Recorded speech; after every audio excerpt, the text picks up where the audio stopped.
दोस्तों, अगर आपने गुल्ली गुल्ली और हॉन्टेड विला का पहला पार्ट नहीं देखा है तो पहले जाके उसे देख लें, वरना ये स्टोरी आपके समझ में नहीं आएगी।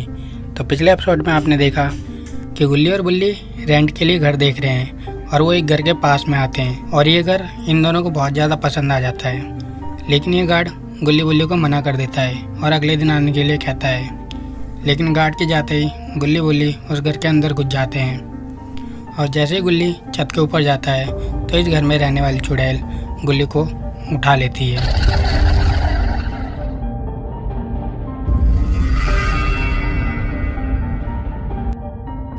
लेकिन बुल्ली को नहीं पता होता है कि गुल्ली कहाँ गया है और जैसे ही बुल्ली छत के ऊपर जाता है तभी उस घर का गार्ड भी वापस आ जाता है और बुल्ली को हड़काने लगता है।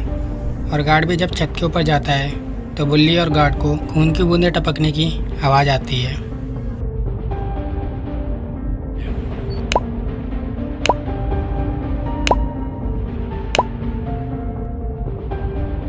और वहीं इस घर में रहने वाली चुड़ैल भी बुल्ली और गार्ड को देख रही होती है।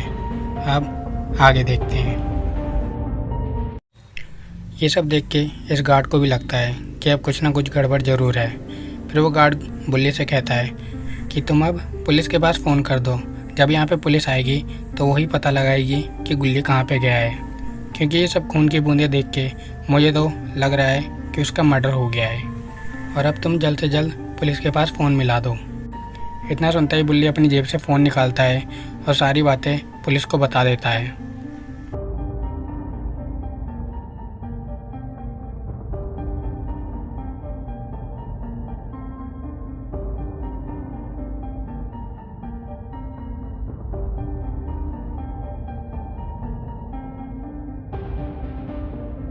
थोड़ी देर बाद ही वहाँ पे पुलिस का हूटर बजाते हुए पुलिस की गाड़ियाँ आ जाती हैं।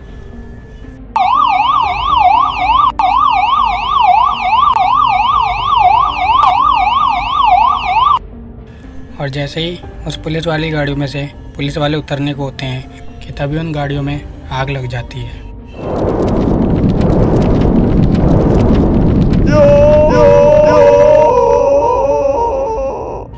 ओह माय गॉड, ये क्या हुआ? इन गाड़ियों में आग लगने की वजह से पुलिस वाले भी इसी आग में जल के मर गए हैं। और ये सारा हादसा देख के बुल्ली और वो गार्ड दोनों घबरा गए हैं। फिर गार्ड बोलता है, ये तो बहुत बुरा हुआ, अब हमें भी यहाँ से जल्दी निकलना होगा। मुझे लग रहा है कि इसी घर में कुछ गड़बड़ है और अगर हम यहाँ से नहीं निकले तो हम दोनों के साथ भी बहुत कुछ बुरा हो सकता है। बुल्ली कहता है, नहीं, मैं इस घर से बिल्कुल बाहर नहीं जाऊँगा। जब तक मैं गुल्ली को नहीं ढूंढ लेता तब तक मैं इस घर से बाहर नहीं निकलूँगा। तुम्हें अगर जाना है तो जाओ, लेकिन मैं नहीं जाऊँगा। फिर गार्ड कहता है, मरो, तुम्हें अगर मरने का शौक़ है तो तुम मरो, लेकिन मुझे नहीं मरना। इतना कह के ही गार्ड आगे बढ़ने लगता है। लेकिन जैसे ही वो आगे बढ़ता है कि तभी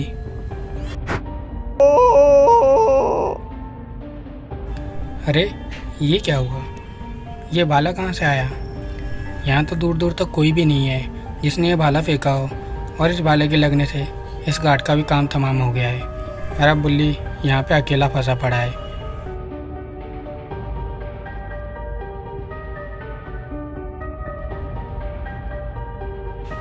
तभी वो चुड़ैल कहती है, तुम्हें क्या लगा तुम इस घर में आने के बाद वापस यहाँ से जा पाओगे? इस घर में जो भी आता है वो बाहर नहीं जा पाता। ये सिक्योरिटी गार्ड आज तक बाहर बैठा था, आज पहली बार अंदर आया लेकिन बाहर नहीं जा पाया। और ये खून की बूंदें तुम्हारे दोस्त गुल्ली की ही हैं। लेकिन मैं तुम्हें एक मौका देती हूँ कि अगर तुमने तुम्हारे दोस्त गुल्ली को बचा लिया तो मैं तुम्हारे दोस्त गुल्ली और तुम्हें यहाँ से बाहर जाने दूँगी। लेकिन अगर तुमने उसे नहीं बचा पाया तो तुम्हारे दोस्त गुल्ली और तुम्हारा काम यहीं तमाम हो जाएगा और तुम्हारे पास केवल 3 घंटे का समय है। जाओ नीचे वाले कमरे में और तुम्हारे दोस्त गुल्ली एक तस्वीर के अंदर बंद है। अगर 3 घंटे के अंदर तुमने उसे उस तस्वीर से बाहर निकाल लिया तो तुम दोनों आज़ाद हो, और अगर तुमने उसे नहीं बचा पाया तो तुम दोनों का काम तमाम। हे। लेकिन बुल्ली को नहीं पता चल पाया है कि ये कौन बोल रहा है, क्योंकि बुल्ली ने अभी तक उस चुड़ैल को नहीं देखा है। लेकिन उसे ये सारा काम करना पड़ेगा क्योंकि उसे गुल्ली की जान बचानी है। फिर वो तुरंत नीचे वाले कमरे में जाता है। और जैसे वो नीचे वाले कमरे में आता है तो वो देखता है यहाँ पे 2 तस्वीर टंगी है, एक किसी बूढ़े आदमी की और एक गुल्ली की, और अंदर कुछ सामान पड़ा है। लेकिन थोड़ी देर पहले यहाँ पे कोई भी सामान नहीं था। और अब बुल्ली सोचने लगता है कि गुल्ली को किस तरह से बाहर निकाला जाए। लेकिन बुल्ली और इस चुड़ैल की बातें कोई बाहर खड़ा होकर सुन रहा था, और ये कोई और नहीं, इस चुड़ैल की बड़ी बहन थी। बहुत समय पहले जब ये चुड़ैल काला जादू सीख रही थी, तब इसकी इस बड़ी बहन को इसके काले जादू सीखने के बारे में पता चल गया था, और इसकी बड़ी बहन ने इसे मना किया। लेकिन इस चुड़ैल ने अपनी बड़ी बहन को मार मार के हमेशा के लिए भगा दिया और उस पूरे घर को हॉन्टेड घर बना दिया। और अब जो कोई भी इस हॉन्टेड विला में आता है वो हमेशा के लिए गायब हो जाता है, और ये चुड़ैल उसकी बलि चढ़ा देती है और अपनी शक्तियों को बढ़ा लेती है। फिर इस चुड़ैल की ये बड़ी बहन चुपके से घर के अंदर जाने की कोशिश करती है, ताकि इस चुड़ैल को बिल्कुल ही पता न चल पाए, क्योंकि अगर इस चुड़ैल ने देख लिया तो ये चुड़ैल फिर से अपनी बड़ी बहन को बहुत सारी तकलीफ़ें देगी और इसे फिर से बहुत बुरी तरह से मार के भगा देगी।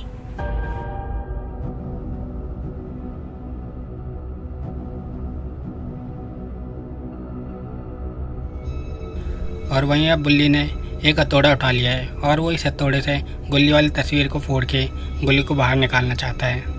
और जैसे वो इस हथौड़े से हमला करने को होता है, तभी इस चुड़ैल की बड़ी बहन बुल्ली को हमला करने से रोक लेती है। ठहरो, इस बड़े हथौड़े का इस्तेमाल मत करो, उस छोटे हथौड़े से तोड़ो, और गुल्ली की तस्वीर नहीं, इस बूढ़े आदमी की तस्वीर को तोड़ो। अगर तुमने गुल्ली की तस्वीर तोड़ दी तो ये बूढ़ा शैतानी आदमी ये आज़ाद हो जाएगा, और फिर हम सबका काम तमाम हो जाएगा, और वो चुड़ैल और भी ज़्यादा शक्तिशाली हो जाएगी।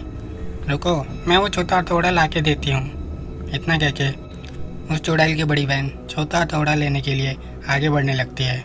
लेकिन बुल्ली सोचता है कि उस छोटे हथौड़े से तो बहुत देर में ही तस्वीर टूटेगी, क्यों ना इस बड़े हथौड़े से एक ही बार में इस तस्वीर को तोड़ के गुल्ली को आज़ाद कर लूँ। और वो अपने बड़े हथौड़े से फिर उस तस्वीर पर हमला करने लगता है कि तभी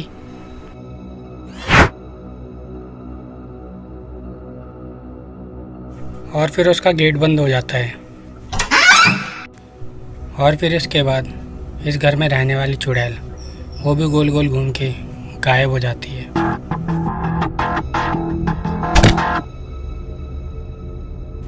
तो क्या दोस्तों, जिस तरह से इस सिक्योरिटी गार्ड का काम तमाम हुआ है, क्या उसी तरह से अब बुल्ली का भी काम तमाम होने वाला है, या फिर बुल्ली और गुल्ली दोनों इस हॉन्टेड विला से सही सलामत बाहर जा पाएंगे? ये सब देखेंगे हम अगले पार्ट में। ये वाला पार्ट आपको अच्छा लगा हो तो वीडियो को लाइक शेयर कर देना और प्यारा सा कमेंट भी कर देना। अब जल्दी मिलते हैं अगले पार्ट में, तब तक के लिए बाय बाय।